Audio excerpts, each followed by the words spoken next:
আমরা চলে এসেছি আমাদের লন্ডন সেশনের এই সিআরটি মডেল টাইমটা 4:30 তো এখন ট্রেড করার জন্য। আজকে হচ্ছে আমাদের 5 ডিসেম্বর। তো প্রিভিয়াস ডেতে ছিল আমাদের 9 AM মডেলের ট্রেড সেট আপ। আমাদের নিউজ ছিল 7:15-তে, আমরা জানতাম 7:30-তে। তো আমরা কিন্তু ট্রেড নিয়ে নেই, জাস্ট অ্যানালাইসিস করে রেখেছিলাম। এখন আমরা আমাদের 4:30টার সময় যে ট্রেড সেট আপটা সেটা নেওয়ার চেষ্টা করব। আমরা ফার্স্টে 4 আওয়ারটা অ্যানালাইসিস করে ফেলি। 4 আওয়ার আমাদের ডেলি ব্যাচটিতে চেক করা দরকার। ডেলি ব্যাচ যদি দেখি আমাদের মার্কেট এখনও রেঞ্জিংয়ে আছে, সমস্যা নেই। ওকে,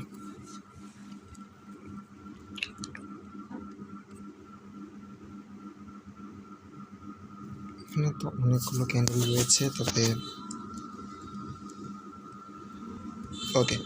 সো আমাদের এই ক্যান্ডেলটা 12টার সময়, যে রাত 12টার সময় যে ক্যান্ডেলটা ক্রিয়েট করেছিল, এটা হচ্ছে মেনলি আমাদের সিআরটির মেইন ক্যান্ডেলটা। এটার উপরে মেনলি আমরা সেট আপটা খুঁজবো, ঠিক আছে? এটার ভিতরে, এই রেঞ্জটার ভিতরেই সব কয়টা ক্যান্ডেল রয়েছে।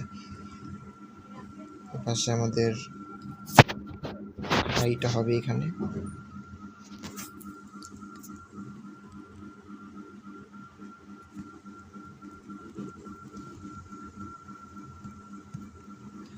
এবার আমরা সুইচ করব 1 আওয়ারে। এটা কি, এটা একটু দিকে আসো।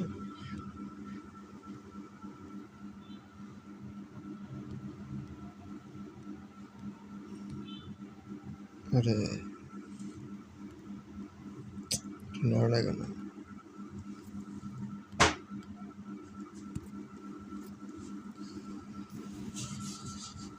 লাস্ট আওয়ার এখন বাজে কয়টা আসলে? এখন বাজে, ও আচ্ছা, 4:56 বাজে, একটু লেট হয়েছে, সমস্যা নেই তাতে।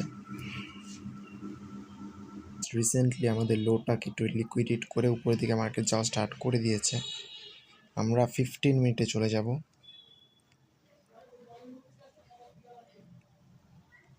আগে 5 মিনিটে গিয়ে দেখি, ঠিক আছে, আমাদের ডিরেক্ট এন্ট্রি পাওয়া যায় নাকি। ওকে, ডিরেক্ট এন্ট্রি পাওয়া যায় না, কারণ এটা আমাদের ভালো মতো ব্রেক করতে পারে নাই। আমরা 15 মিনিটে চলে যাব। ঠিক 4:30টার যে ইয়াটা আছে সেটা আমরা মার্ক করব। এটা আমাদের 4:45-এর ক্যান্ডেল, এখনও চলতেছে। এটা যদি, মানে এটা 5টার সময় শেষ হবে, ঠিক আছে?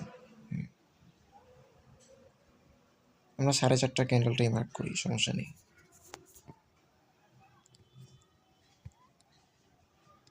ওকে, হচ্ছে আমাদের হাই। আচ্ছা, আমরা তো দুইটা আগের থেকে মার্ক করা ছিল।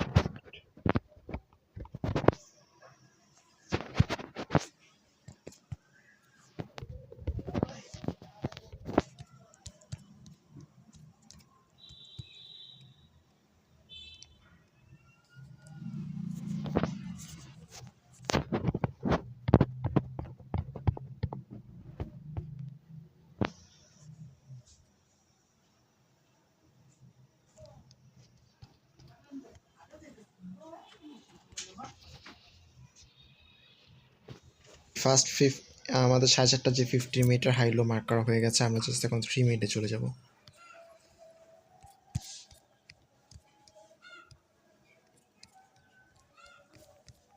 দেখতে পাচ্ছি এখনও রেঞ্জিংয়ের ভিতরে চলছে মার্কেট, কোনো সাইডেই কিন্তু মার্কেট বের হয় নাই। একটা ছোট এরিয়ার ভিতরে রয়েছে মার্কেট এখন পর্যন্ত। যেহেতু আমাদের মার্কেট এখনও রেঞ্জিং, সেহেতু কিন্তু আমরা কিছু করতে পারছি না।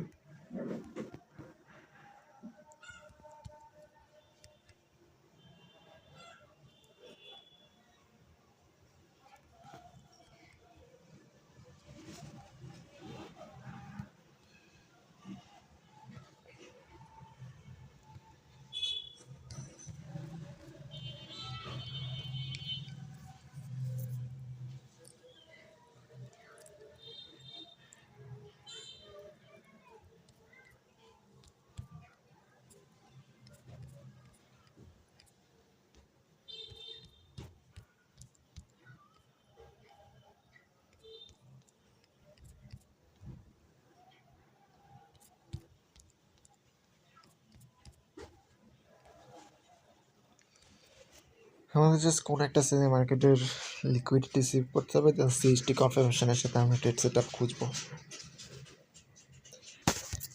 কোন সাইডে লিকুইডিটি সিভ করলে বেটার হয়? একটু মিড রেঞ্জে আছে মার্কেট, আমি বলবো লোতে লিকুইডিটি সিভ করলে বেটার হয়। নর্মাল ট্রেন্ডটা কি দেখি তো, হ্যাঁ লোতে লিকুইডিটি সিভ করলে বেটার হয়।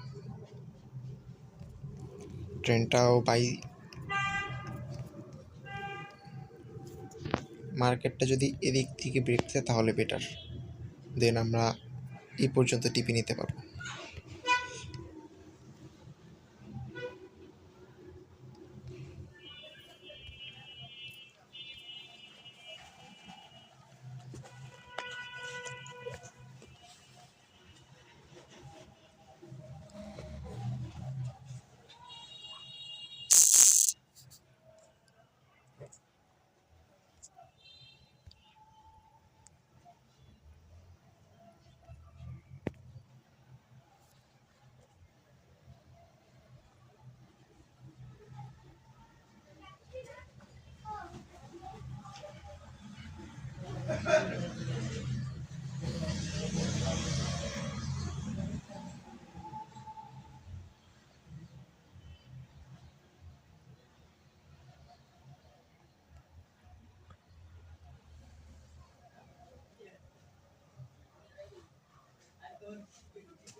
আমাদের এন্ট্রির জন্য 5:30 পর্যন্ত সময় থাকবে, এর ভিতরে যদি না পাই তাহলে কিন্তু আর এন্ট্রি না পসিবল হবে না মনে হয়। আমরা দেখি, মার্কেটে আছি, জাস্ট একটা সাইডে আমাদের ব্রেক করা দরকার, রেঞ্জটা জাস্ট ব্রেক করা প্রয়োজন।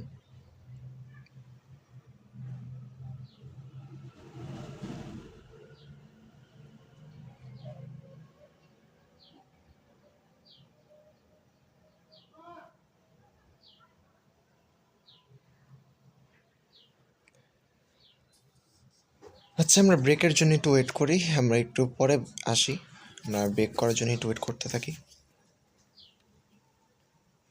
সাইডে কিন্তু অলরেডি মার্কেট উপর থেকে কিন্তু একটা ইয়ে দেখতে পাচ্ছি, এখানে একটু ব্রেক দিয়েছিল, দেন এখন নিচের দিকে আসছে। ওকে, সো 1 মিনিটে উপরে যেদিকে ব্রেকটা দিয়েছিল সেদিকে যদি দেখি, এখানে আমাদের সিএসটি কনফার্মেশন এখানে করছে, এবং এখানেও যদি বলি ডোজি ক্যান্ডেল বাদে যদি বলি এখানে সিএসটি কনফার্মেশন করে দিয়েছে। তো আমাদের মেনলি এন্ট্রিটা থাকবে হচ্ছে গ্যাপ, যে গ্যাপ ডাউনটা গ্যাপ আপটা দিয়েছিল সেখানে, এখানে আমরা কততে রাখতে পারি? 515, আর না না এত পুরানো যাবে না, 510টা অনেক নিচে হয়ে যায়, 512ই রাখি, 13 12, 513 রাখলাম, ঠিক আছে। আমাদের স্টপ লস থাকবে 525-এ, অ্যান্ড আমাদের পিটা থাকবে, আমরা যেটিকে বলছিলাম সেটিকে আসলে পসিবল হয়নি বাই করা, আমাদের সেল দিতে হচ্ছে। টিপিটা থাকবে একবার নিচে, এটা আমাদের 1:8 চলে আসছে।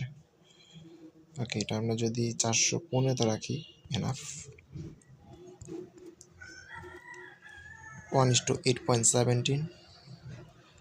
এখন যেটা ম্যাটার সেটা হচ্ছে যে মার্কেট কি উপরে যাওয়া লাগবে, উপরে গিয়ে এখানটা এন্ট্রিটা ট্রিগার করা প্রয়োজন, ট্রিগারটা না করতে পারলে কিন্তু হবে না, এন্ট্রিটা ট্রিগার করতে হবে, দেন কিন্তু নিচে আসতে হবে। আমরা আমাদের যে একটা চ্যালেঞ্জ করছিলাম $100 থেকে $200 চ্যালেঞ্জ, আজকে সিরা বুলেটে কিন্তু পরপর 2টা ট্রেড লস করে ফেলেছি, ইউরো ইউএসডি ইউএসডি, ওইটা এটাতে রিকভার করার চেষ্টা করি একটু আমি, হ্যাঁ ইউরো ইউএসডি একটা ট্রেড দিয়ে দিই। নর্মালি ট্রেড না করলে আসলে প্র্যাকটিসটা ঠিক মতো হয় না, ঠিক আছে। জাস্ট অ্যানালাইসিস করে দেখছি আমি, আমার অ্যানালাইসিস কাজ করে, কিন্তু ট্রেড করতে গেলে কীভাবে জিনিস লস হয়ে যায়। আমি ট্রেড নিলেই লস হয়, ট্রেড না করলে জাস্ট যদি অ্যানালাইসিস করি তাহলে আবার প্রফিট হয়, কিন্তু ট্রেড নিলেই লস হয়। এই জিনিসটা আমি দেখছি, যেটা সবসময় হয় আমার সাথে। আজকের নাম্বারটা একটু অ্যাবনর্মাল, আমি ভাবছিলাম যে 415 তো রাখতে পারতাম হয়তো বা, বাট আমাদের কিন্তু এখানে আবার একটা স্পিয়ারের কাহিনী আছে, স্পিয়ারটা যেহেতু হাই সেহেতু 413ই ঠিক আছে, সমস্যা নেই। 513, 16,513, 16,525।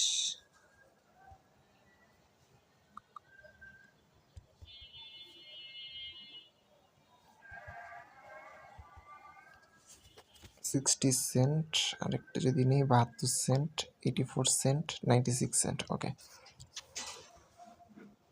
1,64,000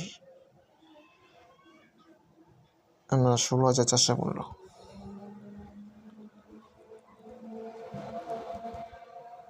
ওকে, $7 প্রফিট হবে, $1 লসে। ওকে, আমাদের এখন দেখার বিষয় জাস্ট এক্সিকিউটটা হয় নাকি।